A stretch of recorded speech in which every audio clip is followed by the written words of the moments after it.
Toujours, hein. Il est temps de passer à la rubrique du joueur jingle. T'es puni, je te garde sous le coude. Oh. Tu passes juste après. Regardez, le Big Five, émission honteuse. Vraiment, Alors, regardez nos conditions de travail. Non, je regarde la caméra. Regardez dans quelles conditions on travaille, messieurs, dames. C'est scandaleux. Je tiens à le dire. Tu passes après. Je te garde sous le coude. Gâteau, Vinicius Junior réalise-t-il sa meilleure saison? Je sais pas. Je sais pas parce que en Liga, il y a eu quand même des problèmes de comportement qui a entaché clairement son jeu à un moment, même s'il fait des très belles différences.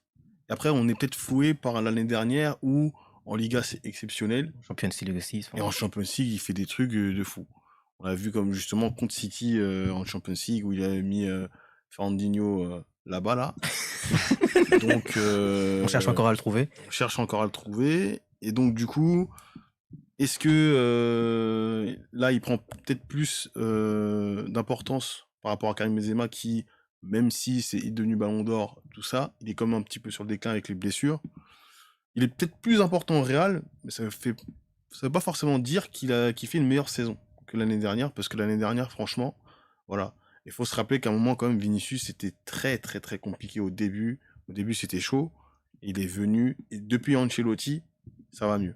Mais je pense que l'année dernière, c'est quand même, pour moi, en tout cas, supérieur. Je suis pas un adepte, franchement, de la Liga. Je regarde pas tous les matchs de la Liga. Je regarde quand même pas mal de matchs de Champions League. Mais pour moi, l'année dernière, c'est quand même supérieur. Je reviens vers toi, Abdou. Quelles sont ses forces et faiblesses à Vini Vici? Ses forces, elles sont énormes. Déjà dans le dribble, il est exceptionnel. C'est un joueur frisson, c'est un joueur d'instinct, il te sort des gestes. Tu vas au stade, tu payes ton billet cher pour voir ce genre de joueur-là, ce genre d'artificier-là, faire des différences sur son côté, dribbler en 1v1, en 1v2 maintenant parce que c'est devenu sa routine. Physiquement, c'est un monstre. Il se fait énormément de fois découper, mais il tient sur ses jambes. Bon, je dis ça, mais il ne participera pas au match de ce week-end en Liga parce que il a une surcharge musculaire, mais je pense que c'est le moment de lui donner du repos avant Chelsea retour. Tactiquement, il commence à être énorme, vraiment, parce que quand tu vois, c'est ce que j'avais écrit pour le journal du Real.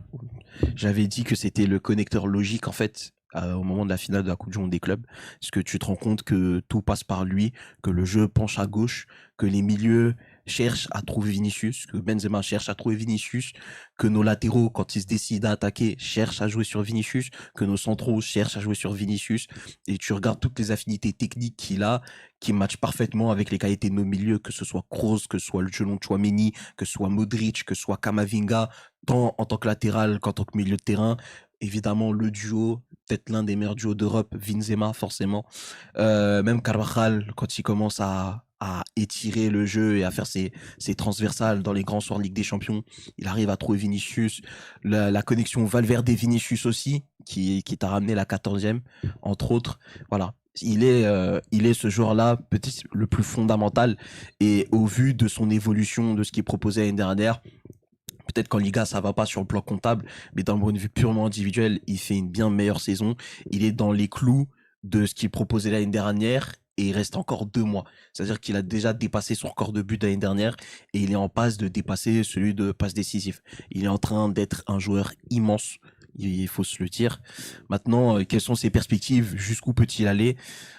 Honnêtement, je ne sais pas. Parce que moi, à ses tout débuts, quand j'ai vu arriver, déjà quand je voyais un petit peu à Flamengo, puis quand il est arrivé avec le Castilla, puis ensuite en 2019 où c'était compliqué, c'était déjà l'un de nos phares offensifs en fait. Tu regardes le match contre l'Ajax, tu regardes le classique, tu regardes, non ça c'est en 2020, tu regardes contre l'Ajax le match aller, tu regardes le match au Wanda Metropolitano contre l'Atlético de Madrid en Liga, tu regardes les classicos, même perdus, c'était ton meilleur élément offensif avec Benzema déjà, il driblait et provoquait énormément, même s'il y avait énormément de déchets à la finition notamment, pas dans son jeu.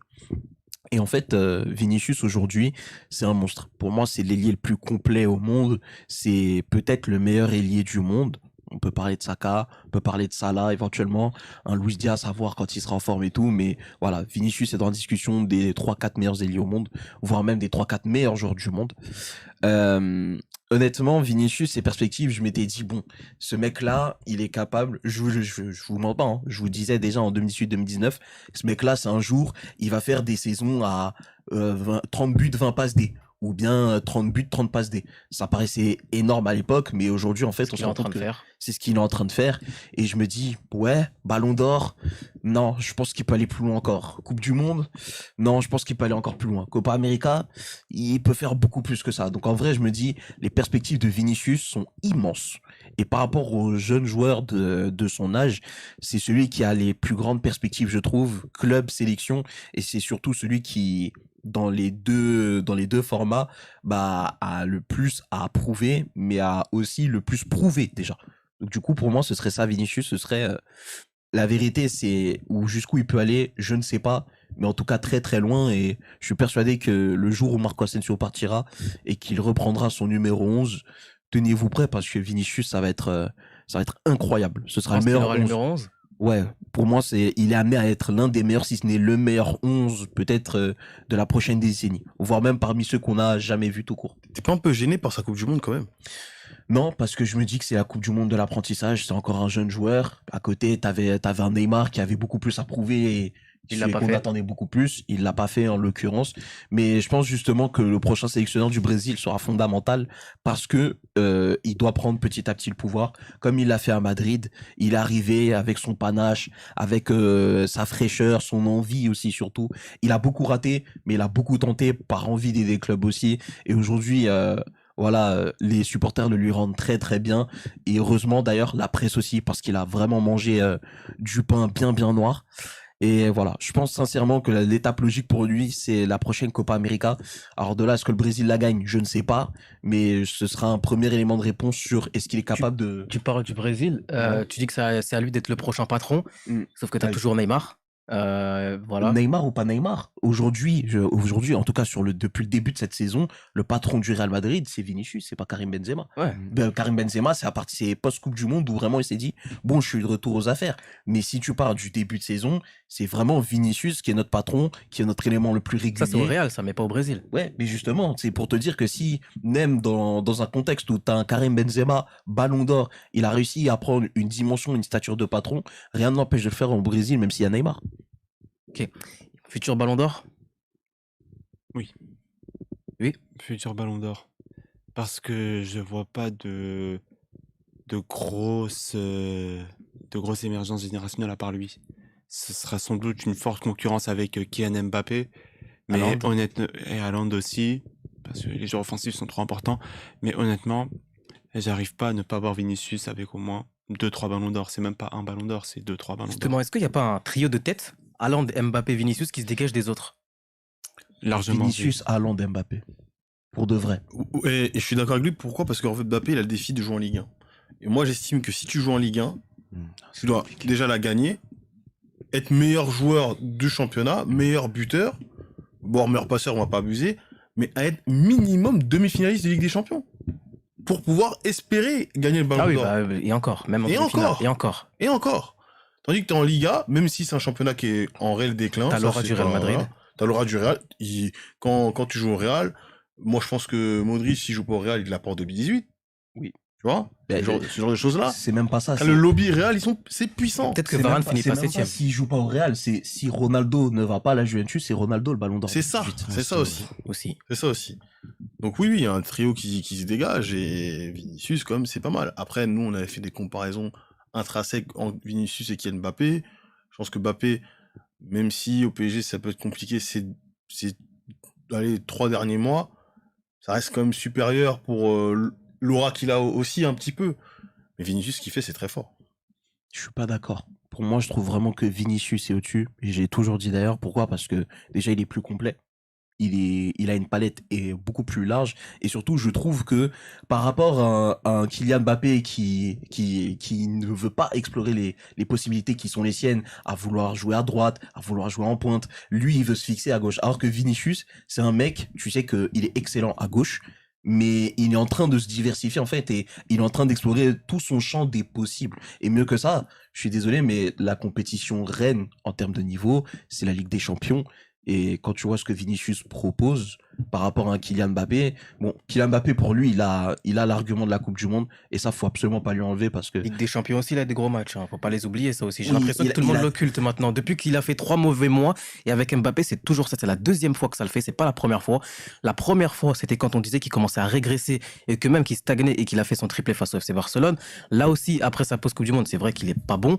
On recommence encore une fois à dire que c'est un joueur surcoté et qu'il est pas au niveau, alors qu'il y a quand même des gros matchs. Alors oui, il a eu des très mauvais matchs face au Real, face à Manchester United, le match retour, pas le match aller, mais il a eu aussi des gros matchs et les gens l'occultent souvent. Mais regarde, ces gros matchs, c'est quoi? C'est un Bayern amputé de son meilleur joueur, un Barça complètement cuit et éteint, et qui s'arrête en Il faut les huitième. faire ces matchs. Il faut les faire, d'accord, mais à côté, tu vois, si tu compares par exemple un Vinicius Junior, c'est un top match contre le Manchester City l'année dernière qui est champion d'Angleterre et qui est monstrueux, un top match, voire même 2 top matchs contre le Chelsea qui est champion d'Europe en titre, un top match contre Quel le PSG. Chelsea du coup? Moi aussi je peux te dire L'année dernière, quand on les élimine, Chelsea est encore champion d'Europe.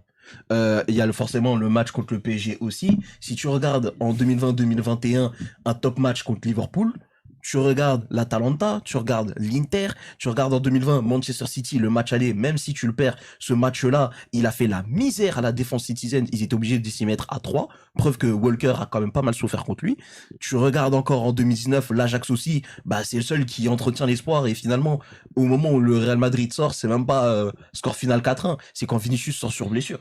Donc dès le début, depuis qu'il est arrivé, le mec est immense dans la victoire comme dans la défaite, mais force est de constater qu'il y a beaucoup plus de victoires et surtout il est beaucoup plus régulier. Et pas seulement, on n'attend pas juste Vinicius sur le but comme Mbappé. On s'attend à ce que Mbappé score, soit le buteur héroïque, etc.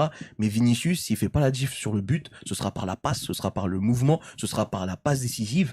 Il a une palette énorme, il a vraiment une palette beaucoup plus large, je trouve, contrairement à Mbappé qui finalement, bah, moi je trouve personnellement, il peut être énorme, mais il reste dans sa zone de confort. Parce que finalement, tu regardes Haaland, il va en Angleterre, il arrache tout. Tu regardes Vinicius, il vient en Liga, il a 18 ans, il vient du Brésil, bah il arrache tout aussi, puis il arrache tout en Europe aussi.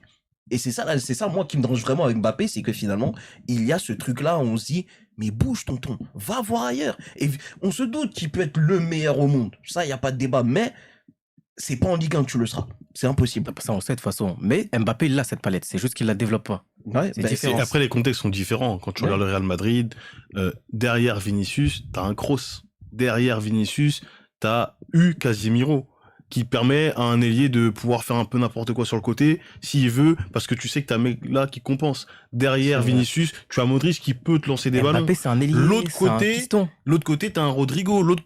Dans l'axe, t'as Benzema qui te sert en même temps d'appui, en même temps de numéro 10 pour te lancer. C'est pas le contexte. Alors attention, ce qui fait que ça fait briller, voilà. Mbappé, s'il veut être le meilleur, je pense qu'il faut partir, malheureusement pour le Paris Saint-Germain. Et même si, il part, le PSG aussi pourra se reconstruire après lui. Le club restera, c'est pas le souci. Mais de dire que Vinicius est au-dessus, les accomplissements de Vinicius en Champions League, en tout cas, pour moi, il est au-dessus. Peut-être, oui, mais après en sélection, il y a rien à voir. Oui, et Mbappé, il est venu, il a dit, moi je prends le pouvoir. Et personne parle. Oui, là-dessus, on est d'accord, et je l'ai dit tout à l'heure. Donc, en compensation, on est à limite. On peut pas dire que c'est du 70-30 ou des trucs comme ça, tu vois. Malheureusement, le contexte sélection, c'est un contexte beaucoup plus rare que le contexte club. Et force est de constater que le contexte club, comme c'est la saison régulière, c'est ce que tu vois le plus. Donc c'est ce qui aussi m'incite à penser cela. Et encore une fois, tu vois, même s'il y a eu des noms derrière Vinicius, et c'est encore le cas aujourd'hui, mais il y a eu quand même énormément d'irrégularités de la part de ces mêmes noms aussi. Il faut le souligner, même si à la fin, ils arrivent à taper tout le monde en étant en trottinant, en étant clopin. Mais il y a des moments où Vinicius est seul au monde. Et puis aussi, tu vois, si on s'arrête sur quelques noms aussi, bah, quand t'es voulu avec Messi et Neymar, en théorie, ça va, tu vois. Mais là, c'est quel Messi et Neymar? Quel Messi, quel Neymar? Ouais. Un Neymar qui est là une fois sur 6, donc 6 mois sur 12. Un Messi qui marche, mais qui arrive quand même à distiller quelques bons ballons. Et tu parles de Vinicius, mais des fois, Mbappé, il est 6. Il est relayeur, c'est un piston des fois. J'ai envie de dire que Mbappé, il est jamais autant meilleur que quand il y a Neymar à ses côtés. Le duo Mbappé, c'est quelque Mbappé, chose d'incroyable. Ouais, Alors quand que il est là. Mbappé-Messi, c'est pas complémentaire. Alors certes, Si, c'est c'est pas complémentaire. pour C'est défendre. complémentaire. Mais c'est beaucoup moins C'est moins saisissant. fluide. C'est moins Ouais. saisissant. C'est moins Alors que fluide aussi. Neymar et Mbappé, ils parlent presque le même football. Et Neymar, quand il sert Mbappé, il sait où le trouver, il sait où jouer avec lui. Messi aussi, Alors c'est que pareil, Messi- t'inquiète. Alors qu'avec Messi, il y a beaucoup moins cette affinité. Il y aura des moments rares où Messi va donner des bons ballons à Mbappé, mais tu sens moins ces échanges-là. Alors qu'avec Mbappé, tu sens ces échanges-là. On l'a vu contre la Juve. Les échanges entre Neymar et Oui, Mbappé, on l'a c'était vu. beau. Et entre Messi et En Mbappé, phase de il poule. y a un match qui peut symboliser tout ça, c'est le match contre Rennes où Messi donne au moins 2-3 ballons à Mbappé. Mais derrière, tu sens pas des échanges, tu sens aucune fluidité. Oui, il tu n'y a sens pas que Mbappé d'alchimie va entre les faire, deux. C'est pas faire la des différence. potes comme ils le sont. Mais comme je l'ai dit, quel Messi et quel Neymar. Neymar, il est pas là. Tu parlais du match de la Juve. La Juve, c'est en phase de poule. Où est-ce qu'il était au Bayern? Il était pas là. Voilà. C'est ça aussi le problème avec les Messi et Neymar. Mais Mbappé, pour moi, il y a un trio de tête pour la future génération qui se dégage. Vinicius, Haaland, Mbappé. Je mets pas d'échelon, je mets pas de qui premier, troisième ou je sais pas quoi. Il y a les trois qui se dégagent. Il y en a 4. Qui? Vas-y. Eduardo Camavinga. Aussi, c'est sérieux. Non, non, pour de vrai. Oh, Non, arrête, Kamavinga, arrête, en fait, pas c'est du maintenant, miel. arrête. Pas maintenant. Ah, je vais Oui, sortir. Pas maintenant, pas C'est aujourd'hui. fou, Non, messieurs. non, qu'il soit Et bon, après, je vais tout sortir ça. Modric, moi aussi. Je vais sortir Ouais, ça Modric, va être moi, ça. Modric. Tu veux pas la même chose. Chef. Monsieur. Là, Mets-toi sur le côté. Mets-toi à là, t'es côté. pas dans la dissection. Ah, quand même. T'as vu, Attention, hein, l'année on a prochaine. certains joueurs, mais tu ne l'as pas. Donc, mets-toi à côté. Là, tu l'année n'es pas avec- prochaine, Tu vous n'es allez pas avec voir. nous pour Allez, l'instant. allez, allez. L'année prochaine. Oui, on a Plus vu les tard. petits dribbles et tout, les cheveux qui sont en paille, mais bon, 0-0-7, mets-toi L'année à côté. 0-1-7. Attention. On peut citer Anthony si vous voulez. Oh, laisse-moi tranquille. On peut demander à Paul Pourquoi Scholes. t'es malhonnête? On parlait T'es pour ça. malhonnête! Non, non. On peut demander à Paul Scholes si tu veux. Non, mais franchement, Anthony, très gros crack et tout, Ajax, tout ça. Crac, Moi, ça m'a plu, hein. crac. Vas-y. C'est ça le problème. Faudra ouvrir un dossier sur les cracks de l'Ajax. Tu vois, t'es. Non, non, arrête de faire ton Cyril Gann. C'est pas la peine. Vous voyez ce bandit-là, cet escroc. En tout cas, on verra ce que va faire ce trio tête dans les futures Abdul, années. c'est comme Léo, c'est le tueur souriant. C'est Joey Boy. Il distribue des punchlines, mais en même temps, il sourit. Exactement, Joey mon Boy. En pote. plus, on a parlé de Léo et maintenant il en fait. De toute façon, à chaque fois qu'on parle de certains joueurs, ils deviennent très très forts et on verra ce que va donner Vinicius. Peut-être que peut-être qu'il va devenir aussi monstrueux. On et va faire encore une rubrique plus sur fort. Modric un jour. Non, Si, je pense pas. si, On n'a pas que ça à faire. si, si. Non, parce que t'as Si, vu- si, si. Je préfère une rubrique sur Anthony, quoi, du coup, mais. Non, Modric. Ouais, Modric. non, non. Franchement, la toupie, il aura jamais de rubrique. Modric ou Rien que pour ça, Madueke il au aura. pire. Qui? Madueke. Madueke, pourquoi pas? Pourquoi pas? Il a des locks, donc on verra peut-être. Peut-être. Peut-être. Les critères.